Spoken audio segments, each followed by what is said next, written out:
క్రీస్తు యేసునందు విశ్వసించినటువంటి సహోదరి సహోదరులకి గేట్ ఆఫ్ మినిస్ట్రీస్ వారు అందిస్తున్నటువంటి క్రీస్తు సందేశాలు అనేటువంటి కార్యక్రమాన్ని వీక్షిస్తున్నటువంటి ప్రతి ఒక్కరికి మా యొక్క హృదయపూర్వకమైన ధన్యవాదాలు. ఇప్పుడు ఒక మధుర గీతం తర్వాత డాక్టర్ జాన్ ప్రసాదరావు గారు మనకు ఒక సందేశాన్ని అందించబోతారు.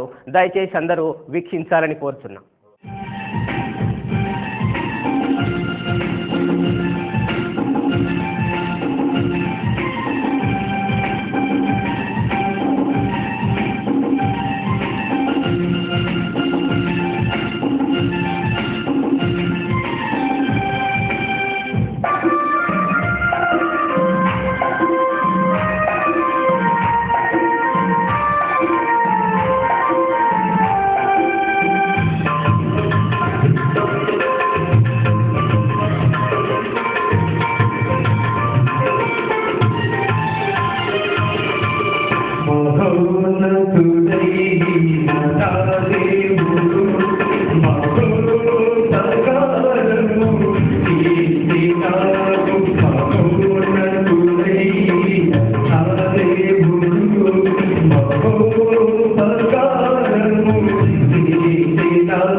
హల్లెలూయా హల్లెలూయా. విలువైన వస్తువులను బహు జాగ్రత్తగా దాచిపెట్టుకుంటాం. డబ్బులు కానీ మరి ఏదైనా విలువైన వస్తువులు జాగ్రత్తగా కాపాడుకుంటాం. బీరువాలలో కానీ లేకపోతే బ్యాంకు లాకర్లో కానీ దాచిపెట్టుకుంటాం. కాస్త అజాగ్రత్తగా ఉన్నట్లయితే అవి పోగొట్టుకోగలుగుతాం. అలా పోగొట్టుకోకుండా బహు జాగ్రత్తగా కాపాడుకోవాలి. ఉన్నదాన్ని భద్రంగా కాపాడుకోవటమే. ఉద్యోగమైనా కూడా ఉన్న ఉద్యోగాన్ని నమ్మకంగా భద్రంగా కాపాడుకోవాలి సుమా. ఇప్పుడు ఈ అంశంలో పోగొట్టుకొనుట అనే అంశాన్ని గురించి ధ్యానం చేస్తాం. చూడండి, అపోస్తుల కార్యం 1వ అధ్యాయం 25వ వచనము చదువుకుందాం. తన చోటికి పోవుటకు యూదా తప్పిపోయి పోగొట్టుకొనిన ఈ పరిచర్యలోను అపోస్తులత్వములోను పాలు పొందుటను వీరిద్దరిలో నీవు ఏర్పరచుకునే వారిని కనుపరచుమని ప్రార్థన చేసుకుందాం. కృపగల దేవా, మా పరలోకపు తండ్రి, పరిశుద్ధుడా, నీ పాదములకు స్తోత్రములు స్తోత్రములు. ఆయన యూదా విలువైనది పోగొట్టుకున్న అంశాన్ని మేము ధ్యానం చేసుకోవాలనుకుంటున్నాం. మీ పరిశుద్ధాత్మ శక్తిని మా మీదకి దిగిరానియండి. వాక్యం వింటున్న ప్రతి బిడ్డల మనసు మార్చండి, ఆశీర్వదించి నీ సన్నిధి తోడుగుంచమని యేసు ప్రభు నామమున పేరిట వేడుకొంచున్నాం తండ్రి, ఆమేన్. మరొకసారి చదువుకుందాం. తన చోటికి తప్పిపోయి పోగొట్టుకొనిన ఈ పరిచర్యలోను అపోస్తలత్వములోను పాలు పొందుటకును వీరిద్దరిలో కనుపరచుమనిరి. Praise the Lord. యేసు ప్రభు యొక్క శిష్యులలో అందరూ సమస్తమును వదిలిపెట్టి ప్రభువును వెంబడించినారు. ఏదో ఒకటి కానీ వదిలిపెట్టకుండా ప్రభువును కానీ వెంబడించినట్లయితే, ఏదైతే వదిలిపెట్టకుండా ఉంటామో అది మనల్ని వదలదు. అలాగనే ఇక్కడ యోధ తన చేతిలో ఒక సంచి ఉన్నట్లుగా ఉంది. అనగా సంచిని వదలలేదు. అంటే అర్థం ఏంటంటే ధనకాంక్షను వదలకుండానే ప్రభు అయిన యేసుక్రీస్తును వెంబడించినాడు. అందుకని యోధా విషయం ధ్యానించే ముందుగా, యోధా తండ్రి ఇస్కరియోతు అనగా కెరీతు వాడని అర్థం.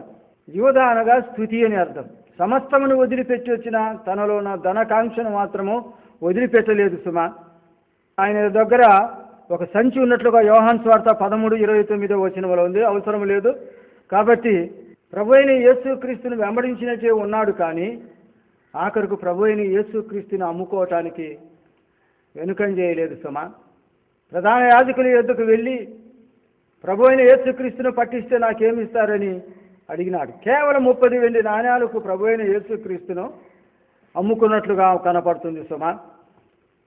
అయితే యేసుక్రీస్తును వెంబడించినప్పుడు వారికి ఏమి దొరుకుతుంది? ఒకసారి ప్రభువుని అడిగితే ఆ ప్రభువు చెప్పినాడు ఒక మాట, యేసుక్రీస్తును వెంబడించినందుకు ఏమి దొరుకుతుందో. మత్తయి సువార్త 19వ అధ్యాయం 28వ వచనంలో చూసుకుందాం. చూడండి, యేసు వారితో ఇట్లనెను,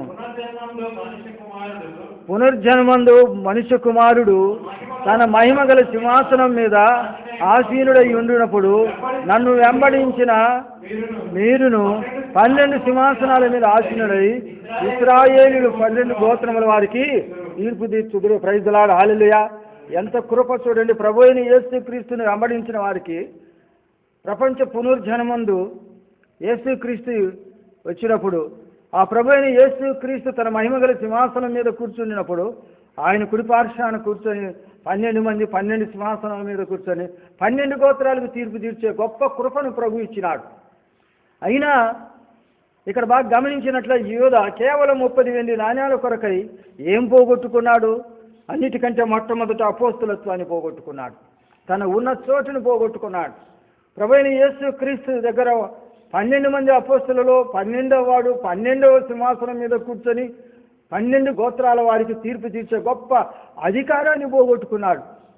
ఎంత దౌర్భాగ్యమైన స్థితి సహోదరులారా, బాగా గమనించండి. యూదా క్షయమైపోయేదాన్ని 30 వెండి నాణ్యాలు ఆశించి అక్షయమైన గొప్ప కృపావరాన్ని పోగొట్టుకున్నాడు.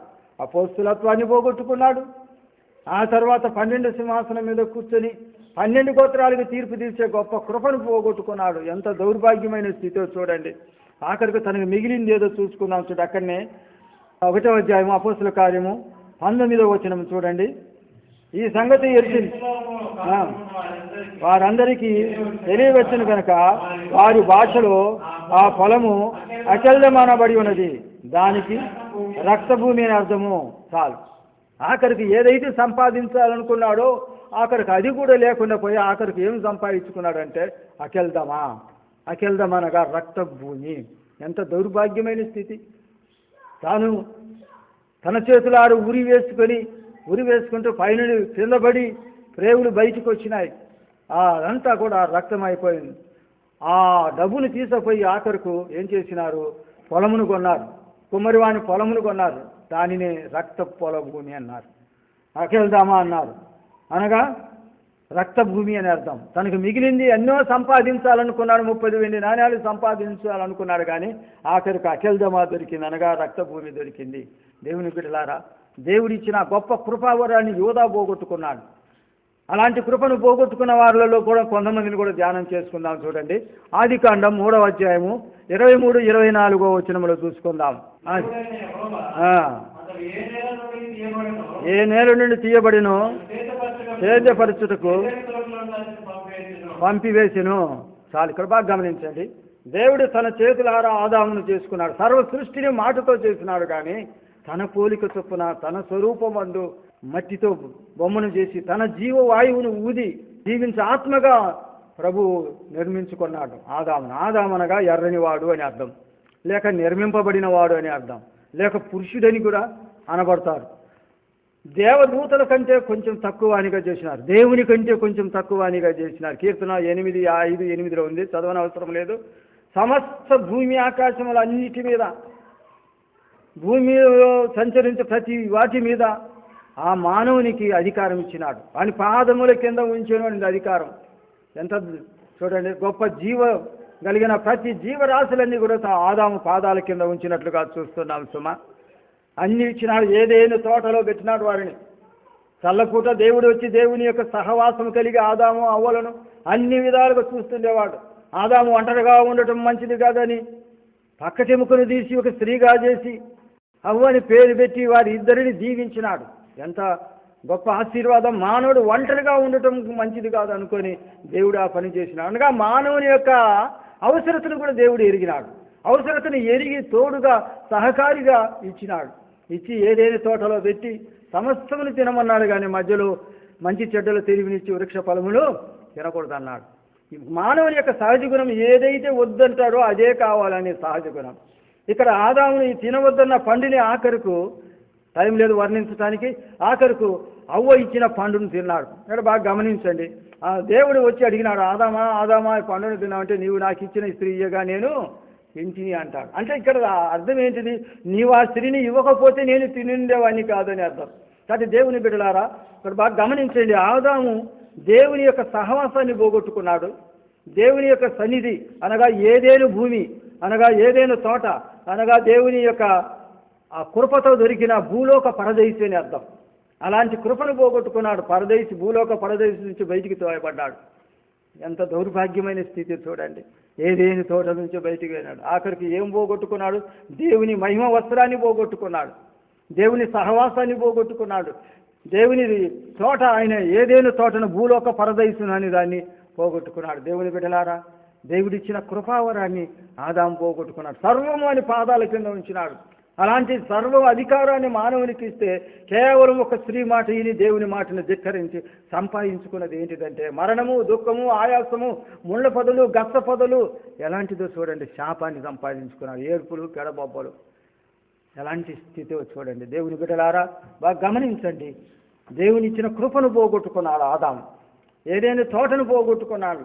దేవుని కుమారుడు అనబడే గొప్ప కృపను పోగొట్టుకున్నాడు. దేవుడిచ్చిన మహిమా వస్త్రాలు పోగొట్టుకొని దిగంబరిగా కనపడినాడు. ఎంత దౌర్భాగ్యమైన స్థితి. ఇంకా ఎవరెవరు ఏం పోగొట్టుకున్నారు టైం లేదు కనుక చెప్తాను త్వరగా. ఆదికాండం 25వ అధ్యాయము 29వ వచనం చదువుకుందాం. ఒకనాడు యాకోబు కలగూర వంటకం వండుకొనుచుండగా ఏశావు అలిసిన వాడై పొలములో నుండి వచ్చి, నేను అలిసి ఉన్నాను,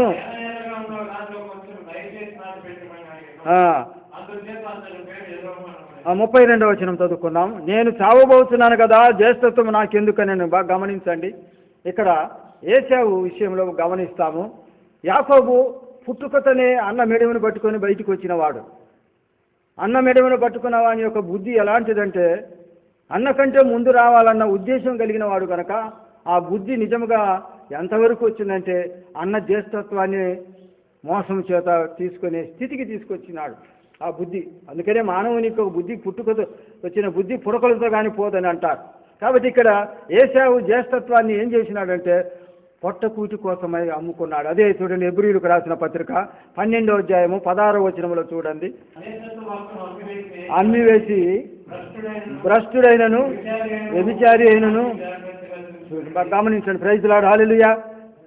ఏశావు కేవలము పొట్టకూటి కోసమై తన జ్యేష్ఠత్వాన్ని అమ్ముకున్నాడు. జ్యేష్ఠత్వము జ్యేష్ఠునికి ఎంత ఆశీర్వాదం ఉందో తెలిసిన తండ్రి యొక్క బలము ఆధిక్యతను తెలియజేస్తుంది సుమా. జ్యేష్ఠత్వం ఔన్నత్యాన్ని, బలాతిశయాన్ని, తండ్రి యొక్క బలాతిశయాన్ని సూచిస్తుంది. అలాంటి గొప్ప భాగ్యాన్ని ఏశావు పోగొట్టుకున్నాడు సుమా. జ్యేష్ఠునికి జ్యేష్ఠ భాగం అనేది అన్నిట్లలో జ్యేష్ఠ భాగం. అలాంటి జ్యేష్ఠ భాగాన్ని కేవలం పొట్టకూటి కోసమై అమ్ముకొని భ్రష్టుడైపోయినాడు. ఇక్కడ జ్యేష్ఠత్వాన్ని పోగొట్టుకున్నాడు ఏశావు. జ్యేష్ఠత్వాన్ని పోగొట్టుకొని ఆఖరికి ఎలాంటి వాడైనాడు. ఇప్పుడు మనం చదివిన దాంట్లో చూడండి ఉంది, భ్రష్టుడైపోయినాడు, వ్యభిచారిగా కనపడుతున్నాడు, భ్రష్టత్వం చెందినాడు, జ్యేష్ఠత్వం పోగొట్టుకున్నాడు. ఎంత దౌర్భాగ్యమైన స్థితి. అన్ని పోగొట్టుకుని అప్పుడు కన్నీరు గారుస్తున్నాడు. అక్కడ చూడండి, ఏశావు ఆ తర్వాత ఆశీర్వాదం పొందగోరి కన్నీళ్లు విడిచుతూ దానికోసం శ్రద్ధతో వెతికినను మారు మనసు పొంద అవకాశం దొరక విసర్జింపబడిన మీరు ఎరుగుదురో. దేవుని బిడ్డలారా, మానవుని యొక్క సహజమైన బుద్ధి చూడండి. ఉన్నది భద్రంగా కాపాడుకోలేరు కానీ పోగొట్టుకున్న తర్వాత ఏడుస్తారు.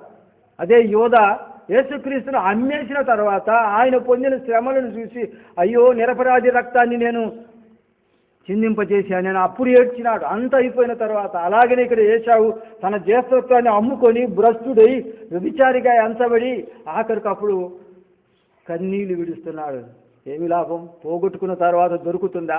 ఆ పోగొట్టుకున్న జ్యేష్ఠత్వం ఎవరికి దొరికిందంటే తను పోగొట్టుకుంటే మత్తియకు దొరికింది సుమా. దేవుని బిడ్డలారా, ఎలాంటి కృపను పోగొట్టుకున్నారు చూడండి. ఇంకా ఎవరెవరు పోగొట్టుకున్నారో చూసుకుందాం. న్యాయాధిపతులు 16-19వ వచనంలో ఒక మాట చూసుకుందాం. పిలిపించి తల మీద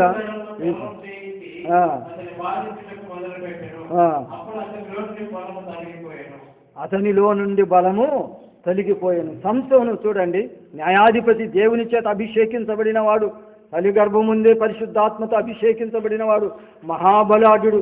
సింహం వచ్చినప్పుడు ఎదురుగా వచ్చినప్పుడు మేకపిల్లను చీల్చినట్టు చీల్చేసిన బలాఢ్యుడు. అలాంటి గొప్పవాడు కేవలం ఒక స్త్రీ, పరస్త్రీ అనగా ఇక్కడ వ్యభిచారి అని ఒక వేశ్యకు జోడైనాడు. వేశ్యతో జోడై చాలా బోడై ఆఖరకు దాగోను గుడి చుట్టూ అంధుడై తీరగలిసి వచ్చింది. ఎంత దౌర్భాగ్యమైన స్థితి. దేవుని బిడ్డలారా, దేవుడిచ్చిన కృపను పోగొట్టుకున్నాడు, దేవుడిచ్చిన పరిశుద్ధాత్మను పోగొట్టుకున్నాడు సంసోను. ఒక గొప్ప న్యాయాధిపతి, దేవుని చేత అభిషేకించబడిన వాడు, వేశ్య తొడ మీద పండుకొని ఆమె లాలనకు లొంగిపోయి ఆఖరికి ఎంట్రుకలు క్షౌరం 7 జడలు క్షౌరం చేయ 7 జడలు అనగా 7 o'clock అని. మా చిన్నప్పుడు 7 o'clock అని బ్లేడ్ అనేది ఒకటి ఉంది. అనగా 7 జడలను క్షౌరం చేయగలిగేది. కాబట్టి ఆ వేసి 7 జడలను క్షౌరం చేసేసింది. అనగా దేవుని ఆత్మ ఎడబాసిపోయింది. ఎప్పుడైతే దేవుని ఎడబాల్సిందో ఎప్పటి వల్ల విరజిమ్మపోయినాడు. ఈ రోజులు కూడా ఆత్మ పోగొట్టుకున్న తర్వాత చాలామంది విరజిమ్ముతూనే ఉంటారు. దేవుని ఆత్మ ఉన్నట్లుగానే ఆ ప్రవచనాలు చెప్తుంటారు, దేవుని ఆత్మ ఉన్నట్లుగానే కృపావరాలు ఉన్నట్లుగానే చెప్తూ ఉంటారు. కాబట్టి ఎప్పుడు ఎడబాల్సిందో వారికి తెలుసు. చాలామందికి పోయిందని కూడా తెలుసు, ఏ కాబోదులైన సంగతి తెలిసినా కూడా ఎప్పటి వల్ల విరజిమ్మటం అంటే నాటకం ఆడే వాళ్ళు కూడా లేకపోలేదు. కాబట్టి సంసోనికి ఇచ్చిన కృపను సంసోను పోగొట్టుకున్నాడు, దేవుని ఆత్మను పోగొట్టుకున్నాడు. ఆఖరికి కన్నీటితో ప్రభువా ఈ ఒక్కసారి నన్ను బలపరచుమయ్యా, ఈ ఒక్కసారి నన్ను దయతో నా మీద దయ ఉంచి నీ ఆత్మను నాకు అభిషేకించు, నీ ఆత్మతో అభిషేకించు, నన్ను బలపరచు అని కన్నీటితో ప్రార్థన చేసినాడు సంసోను. పోగొట్టుకోవటం ఎందుకు, పోగొట్టుకున్న తర్వాత ఏడవటం ఎందుకు? అలాగనే సొలొమోను విషయం రెఫరెన్స్ చెప్పడానికి టైం లేదు. సొలొమోను విషయం కూడా చూసినట్లయితే 1 రాజులు 11:10 చాలు, మనం చూడాల్సిన పని లేదు. అన్య స్త్రీలతో సాంగత్యం చేసినాడు. అన్య స్త్రీలతోటి సాంగత్యం చేయకూడదని వాక్యంలో ఉండగా ఉన్న భార్యలు కాక అనేక మందిని కామము చేత ఉంచుకొనుచు వచ్చిన వాక్యంలో ఉంచుకొని అనేకమైన స్త్రీలను ఉంచుకొని దేవుడిచ్చిన ఆత్మను పోగొట్టుకున్నాడు, వివేకము గల హృదయమును పోగొట్టుకున్నాడు. దేవా నాకు వివేకం గల హృదయాన్ని దయచేయమని ప్రార్థన చేసిన ఆ సొలొమోను ఆ జ్ఞానము చూపలేకపోయినాడు. ఎందుకంటే అజ్ఞాని అయిపోయినాడు.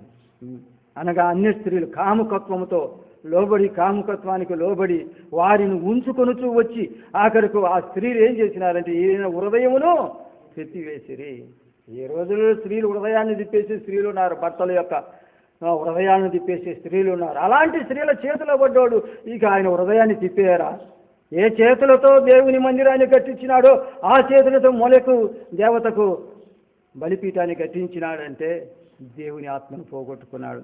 దేవుని బిడ్డలారా, ఆ విధంగా సౌలు కూడా 1 సమూయేలు 16:14 ఆత్మను పోగొట్టుకున్నాడు. దేవుని ఆజ్ఞానుసారంగా నడవలేదు. అమాలేకులను సర్వము నాశనం చేయమంటే ఆజ్ఞ ధిక్కరించి రాజును ప్రాణంతో పట్టుకొని బలిసినవన్నీ కడాగబెట్టి బలహీనమైనది చంపేసినాడు. దేవుని మాటను ధిక్కరించినందువలన ఆఖరికి దేవుని ఆత్మను పోగొట్టుకొని యుద్ధ భూమిలో దిక్కులేని సాగు తెచ్చినాడు. ఈనాడు అనేకులు దిక్కులేని సాగు తెస్తున్నారు. ఎందుకనగా దేవుడిచ్చిన కృపావరాన్ని పోగొట్టుకుంటున్నారు, దేవుడిచ్చిన ఆత్మను పోగొట్టుకుంటున్నారు, దేవుని శక్తిని పోగొట్టుకొని ఏకాబోధులైపోయి ఆఖరికి ఎలాంటి అంటే ఏ అమాలేకులైతే వదిలినాడో అదే అమాలేకుల చేతిలో సౌలు హతమైపోయినాడు. దేవుని బిడ్డలారా బాగా గమనించండి. దేవుని చిత్తానుసారంగా దేవుని ఆత్మను భద్రంగా మనం కాపాడుకోవాలి. అందుకని వాక్యం చూడండి, ప్రకటన 3:11 చూసుకుందాం.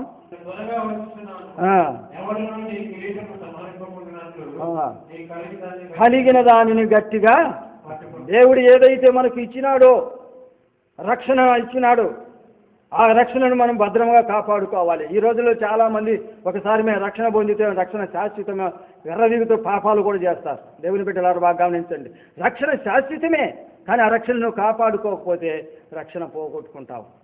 సంసోను పోగొట్టుకున్నట్టు ఆఖరకు దావీదు కూడా పోగొట్టుకొని ఒక మాట అంటాడు, దేవా నీ రక్షణ ఆనందం నాకు మరలా దయచేయని ప్రార్థన చేసినాడు. ఆయన ఇచ్చిన రక్షణ శాశ్వతమే, కానీ నువ్వు శాశ్వతంగా కలిగిన దాన్ని కాపాడుకోవాలి సుమా. నువ్వు పోగొట్టుకున్న తర్వాత విలపించి లాభం లేదు సుమా.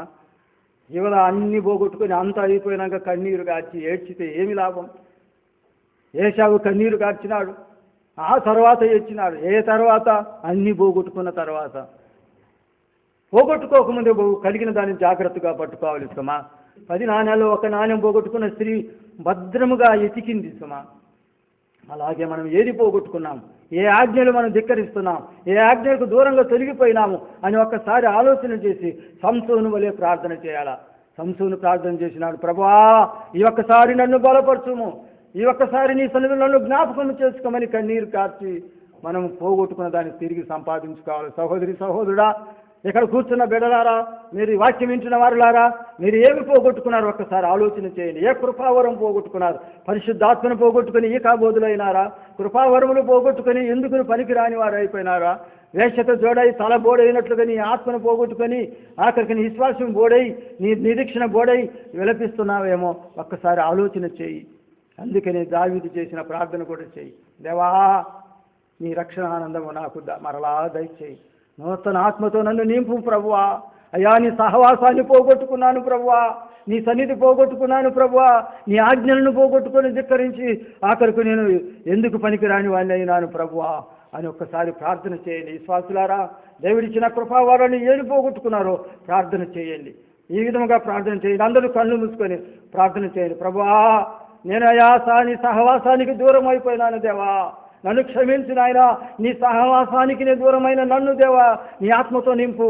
ఈ కాబోదునైనా నీ పరిశుద్ధాత్మను నాకు దయచేయి ప్రభువా.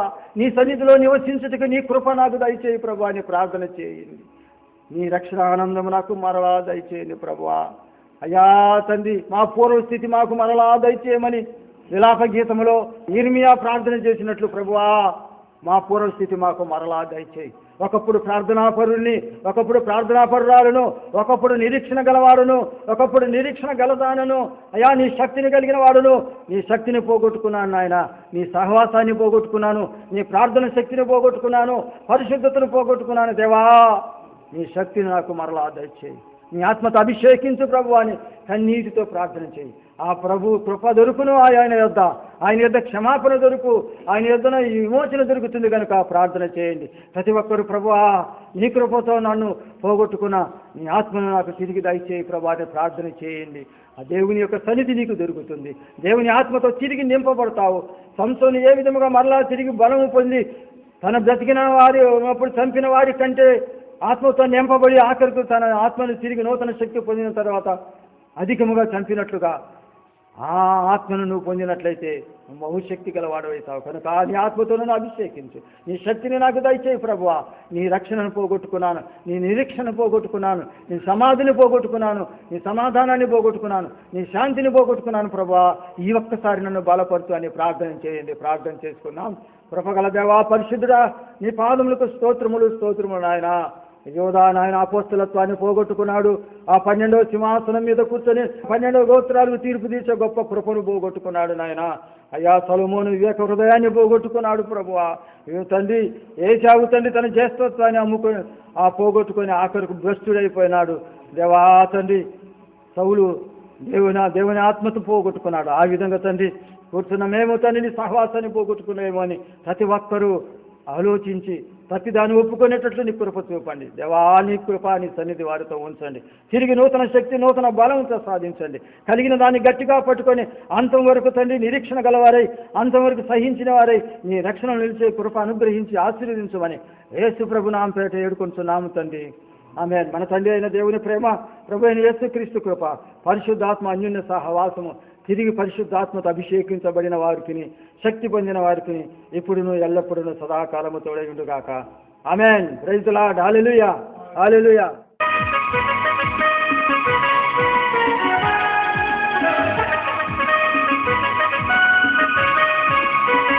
ఇంతవరకు మీరు వినిన వాక్యం ద్వారా ఆశీర్వదించబడినారని మేము నమ్ముతున్నాము.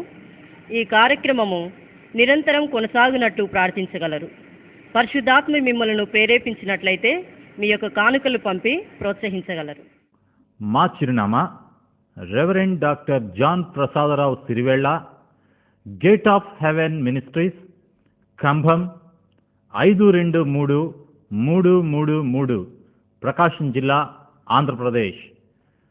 మా ఫోన్ నెంబర్లు 9247505595 మరియు 9666318345 మరియు 9491225481. మా ల్యాండ్లైన్ నెంబర్ 08406 232361.